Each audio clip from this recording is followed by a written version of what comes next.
Hi everyone. So the reason why I'm creating this video about how to make Korean bone broth was because I posted an Instagram picture, a picture on Instagram of kale doenjangjjigae. Doenjangjjigae is like a Korean bean paste soup. And I talked about how there was bone broth in it, and there were some commenters on comments on the bone broth piece and like the Korean bone broth or whatever, or like on how to make the bone broth or like on the bone broth. And I was like, in my mind I was like, oh yeah, I'll do a hyperlapse video. So I volunteered myself to create a video on how to make bone broth, but then I realized that wasn't going to happen because it's like it takes a long period of time. Like hyperlapse ain't gonna cut it for like a 24-hour process. But I know it's sounding really arduous, but bone broth is super easy. I love bone broth. I probably make it or use bone broth at least once a week. And it's super easy because I make a huge batch, or I make a big batch, put it in the freezer, and I just pop out as a Ziploc bag and use it once a week or every time I make some sort of Korean stew. Bone broth is like super healthy, as we all know. There are like a ton of benefits to it. In terms of the minerals and nutrients from the bones and all that. A lot of the blogs that are out there or the recipes that are out there are like more of like the French based, like bone broth kind of stock recipes, like the usual, like the carrots, celery, onion, garlic, some sort of like bay leaf, some sort of herbs, stuff like that. But it wasn't quite working for me. Like I wanted to drink the bone broth or use the bone broth, but it wasn't really working with the Korean stews that I was making because of the sweetness from the carrots and the celeries, and it was just like a taste clash. So I modified it to make it more traditional Korean, or to make it more Korean-y, so that I could use it as a base, and I love it. It's made my life super easy in terms of making quick jjigaes and kluks and things like that. You could use the bone broth for things like tteokguk, which is rice cake soup, like dumpling soup, tteokmandukkuk, miyeokguk. I've made it, I think, for yukgaejang. Like you could, seriously, the list goes on and on and on in terms of the sorts of cooks and stews that you could make it with. And literally you can make dinner in like 10 to 20 minutes, and it's super easy and super healthy and organic. Okay, so these are the ingredients. Ginger, pretty optional. I probably should have put this last visually, but it's okay. Garlic, onion, radish. I forgot to take out the apple cider vinegar, but there needs to be apple cider vinegar. And the bones. So the bones I get from Whole Foods in the freezer section. It's a little bit expensive. This one's $6.99. I found them for anywhere from like $2.99 and up.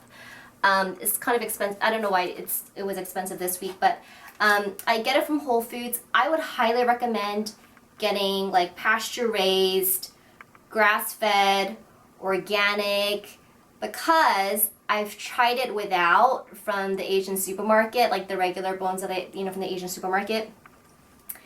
And the smell and the foam that came out of the stock. Now we know that the foam, like traditionally they say that those are like the impurities or whatever. It was crazy. It was like brown, and it was like the foam was just like really crazy. And the smell, it smelled like socks. So that was a non-grass-fed beef one. This one, whenever I make it, it smells like the way it's supposed to, like grass-fed, like just like beef, like clean beef. And you want healthy, you want what you're eating, like the minerals and nutrients that are going to be coming from it. You want like healthy animals, right? Like you want to make sure that they were healthy and happy. So, and we want to be good stewards. So I would highly recommend getting the grass-fed, organic, pasture raised and all that as much as you can. If you can't, for whatever reason, I would add an extra step to whatever I'm doing today, and I'll explain that in a little bit. Okay, so the first thing I do is, oh, by the way, this is like a smaller pack. This is probably for, I'm going to be using a slow cooker, which is not too big. I would say is probably like 2/3 of a stock pot, the slow cooker that I'm going to be using. So this is good for that.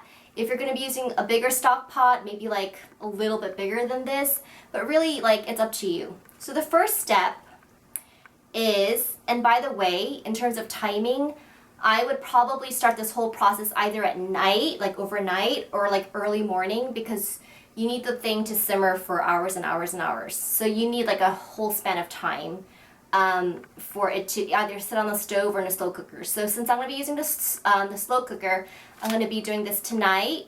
I'm going to start the process tonight, okay? So we're going to open this up. We're going to put this in the water, cold water.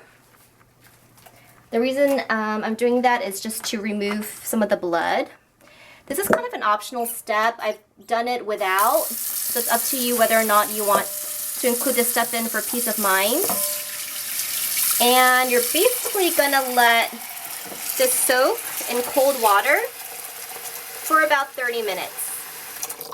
So while that is sitting in there, I'm gonna go ahead and prep the vegetables and stuff, and I'll see you back in a little bit.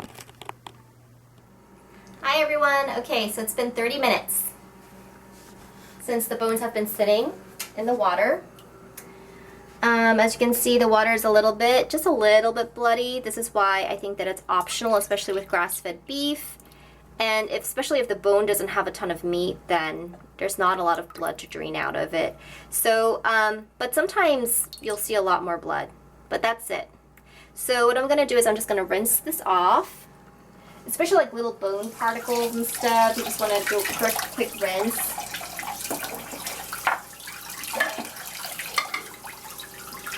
And I'm going to put it into my slow cooker. So you might have noticed that my slow cooker is a little bit different looking because it's actually made out of clay. Most slow cookers are made out of Teflon, the Teflon coating, which makes it super easy to clean, and it's non-stick, but unfortunately this is not non-stick really, it's clay. But the good thing is that it's not Teflon coated.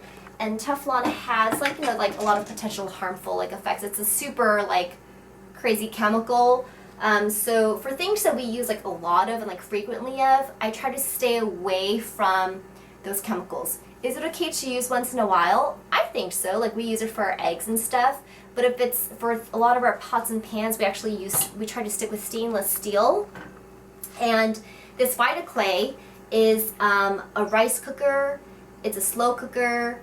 Some of the newer models, it comes with it's like a yogurt maker. It's like a ton of things, and it's made out of clay, which is super cool. This is the lid, and I kind of just from the food perspective, clay has been used for a long time to cook food because something about the clay, it just I think absorbs a lot of the food flavors, and then it sort of releases it back into the next dish. So over time, as we use the clay pot, the idea is that it's supposed to make our food taste better because a lot of the flavors from before get melded into the foods. So from that perspective, I really like it too. So I like my Vitaclay.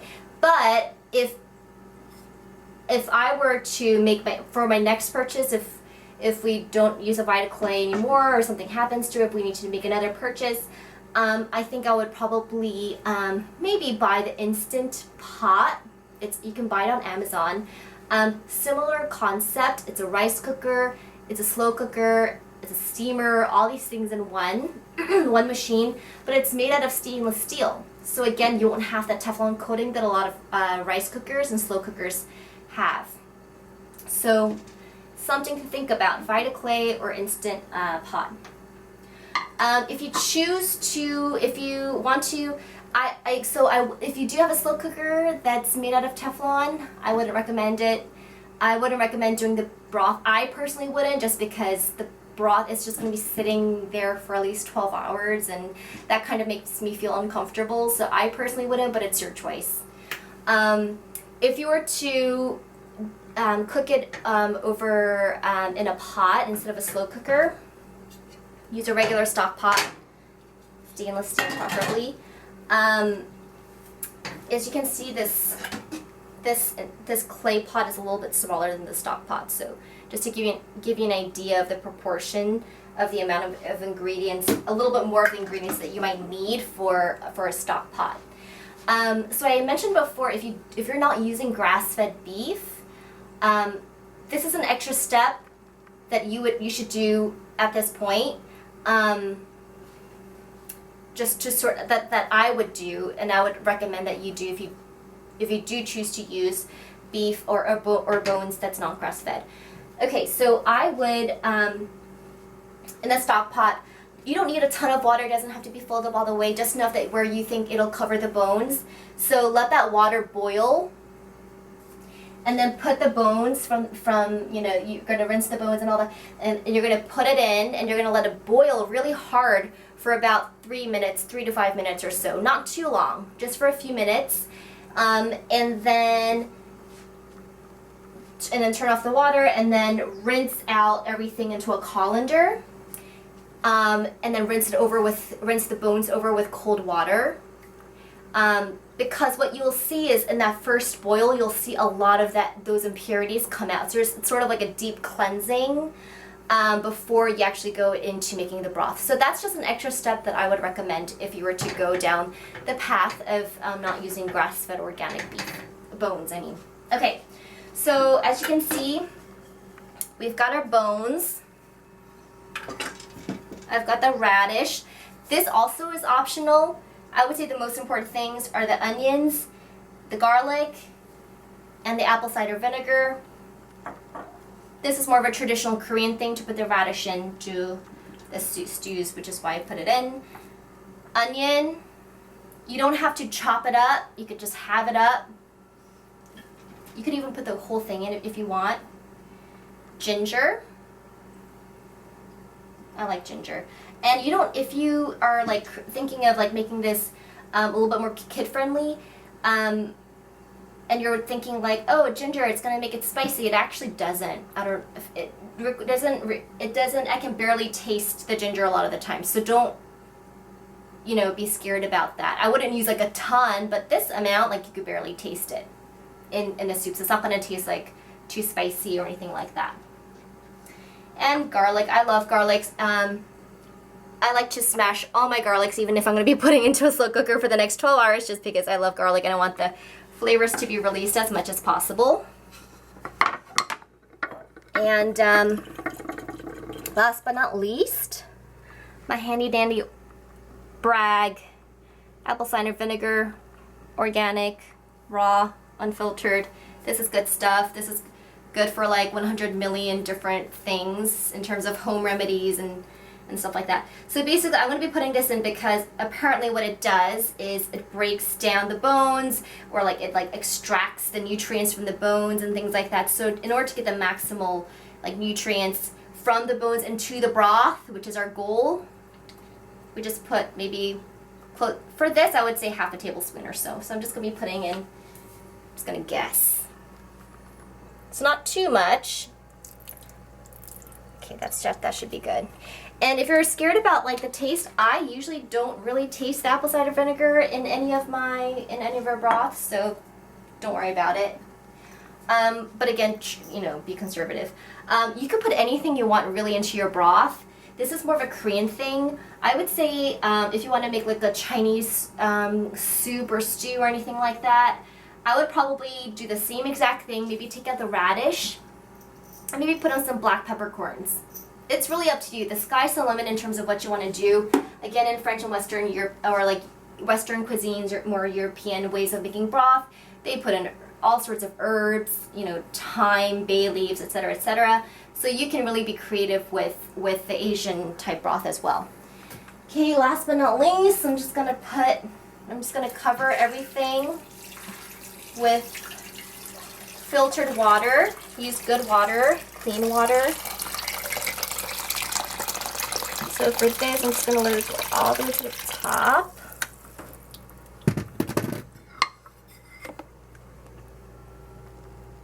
Okay, cover. At this point, if you're using the stock pot, you would let it boil, like hard boil for about 5 minutes or so. Skim off any impurities that you see on the top, at the top. Bring it to a super low simmer. The lowest you can possibly go in terms of the simmer function on your stove. On my Vita Clay, I'm just going to put it to... Oops, I have to plug it in. We had a chili cook-off on Sunday, so we had to transport this. Okay. So you put on stew. For this one, I like to put on stew because I can actually go up to 12 hours with this baby, which is really convenient. So I'm going to put it on 12 hours. Right now it's 9:38. That means it's going to be ready around 9:38 a.m. tomorrow. If you're putting it into a stock pot, I would let it boil. I mean, people say that you should boil it at least 12, 18, 24 hours. I mean, people really simmer this, the longer the better, really, because you're taking in all those nutrients and the flavors. And, you know, there's like the saying that, like, we know that, like, a broth is super ready because you look at the ingredients in it, like the vegetables, the onions, things like that, and it's just completely depleted of itself. That's the ideal point at which a broth is really, like, cooked, right? In an ideal world, that probably will not happen since we have schedules and we have to go to work and things like that. I would say for example, the slow cooker, I start at night so that when I wake up in the morning, it's ready.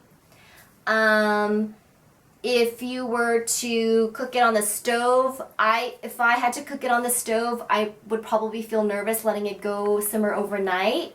So on a day that I know that I'm home to monitor, I would just start really early in the morning, maybe at like 7 or 8 or 9. I'm not a morning person, so probably 9, but it's up to you, like somewhere in the morning, and then let it simmer the whole day until like 7, 8, or 9 p.m. So that is what I would recommend for simmering. Again, the longer the better, but you know, whatever. Okay, so I'm gonna let it sit, and I'll see you guys tomorrow morning. Good morning. Okay, so it's Saturday morning. This has been simmering in the slow cooker for about 12 hours, so it should be ready. So here it is. Ta-da! So I don't know if you can see, but there's like a layer of fat on the top. So what we're going to be doing is we're going to be straining the contents of this into this bowl, and then we're going to put it into the fridge to let the fat congeal, and then we'll eventually separate it. So that's it. You see that? It's like the onion's like all wilty and stuff. That's a good sign. Eventually I'm just going to pour it over, but it's too heavy for me right now.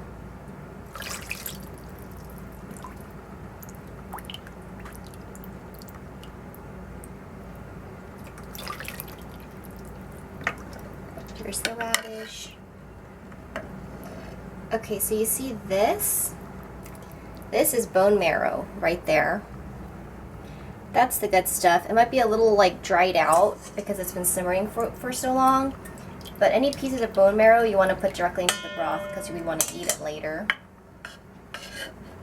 So it's just basically we're straining out the vegetables and we're going to throw them out.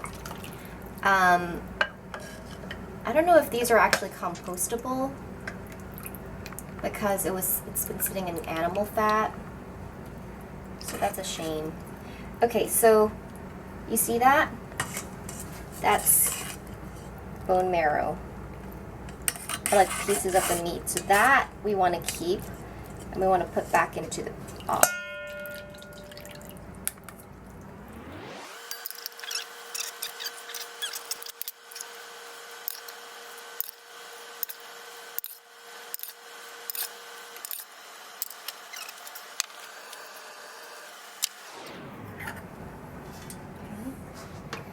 Okay, and we want to push the vegetables to squeeze out some of the last remaining juices. It's the good stuff. And you'll see like the vegetables, even the radish is just crumbling because it's been sitting for so long and simmering for so long. Okay. That's good.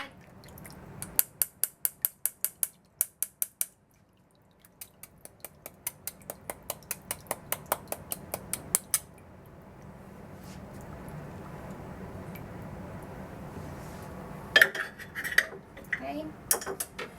Now, one thing I forgot to mention is you can put this in a pot or a bowl with a lid. So we have a bowl with a lid, so we're just going to cover that. And I'm going to put this in the fridge. So I made some space in my fridge to put the bowl in. If your fridge is like super full and you don't feel comfortable putting such hot contents into the fridge, which might cause the other things in the fridge to warm up, especially in like cold weather. If it's cold outside, let's say like 30 degrees, like 30 in the 30s or lower, you could like put it outside for a little bit, for like an hour, for let's say 30 minutes to an hour, and let it cool down a little bit, and then you can put it in the fridge if you want. But make sure that the contents around the pot or the bowl in the fridge are like not dairy, meat, kind of try to, distribute it so that those like easily perishable things are not in so much close contact with the bowl. Okay, so we're gonna let it congeal for about a few hours, and then we'll meet you back. Okay, so we're at the very last step of the process. We just got back home. And our broth should be congealed by now. One thing to note is that I put the refrigerator setting on the coldest when I put the broth in. I'm just gonna go back. I'm gonna put it back to normal. Okay. So let's see.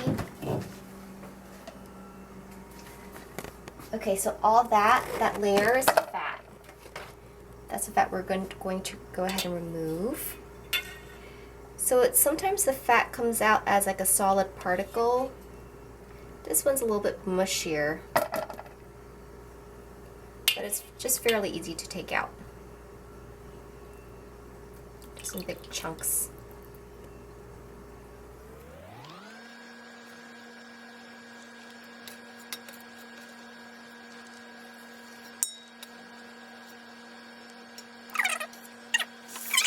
Very last step of the process, where we store everything into Ziploc bags. So I usually use a bigger Ziploc bag to store. This is a sandwich size in. So I put the broth in here, and then it usually comes out to, with my slow cooker, about 3 or 4 of these Ziploc bags. This is good enough for me and Dennis to eat jjigae from, just as portions. So this is perfect for a meal for the 2 of us. So I'm just going to go ahead and pour the jjigae, pour the broth into the storage bags. If I cooked it for even longer, this broth would be like gelatinous because of all the collagen from the bones. Because I only cooked it for 12 hours, it's a bit liquidy. But if it is gelatinous, that's actually a good sign, because it means that you boiled it for a long time.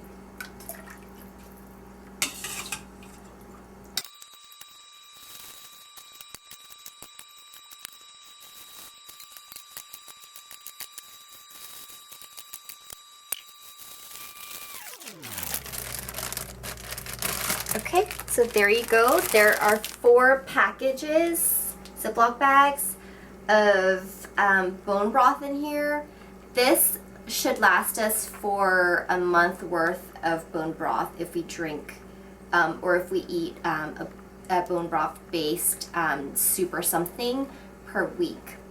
So yeah, it's super easy. In total, the active amount of time was like 5 minutes of prep, 5 minutes of straining, and 5 minutes of putting things into the bags. So it's like 15 minutes for like a quick meal that you could sort of, you know, throw together during the weeknights or during the weekdays. So this goes into the freezer. I used to let it defrost for a couple of days, but I realized I don't really need to do that. So just right before I'm about to cook, I take it out. I take out one pack or whatever. Sorry, this is so gross.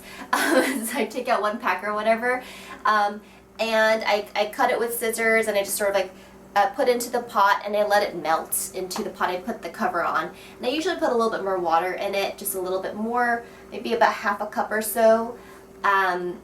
And then I make miyeokguk or doenjang-jjigae or whatever it is that I'm planning on making. So I hope that helps everyone. Have a blessed rest of your day. Bye-bye.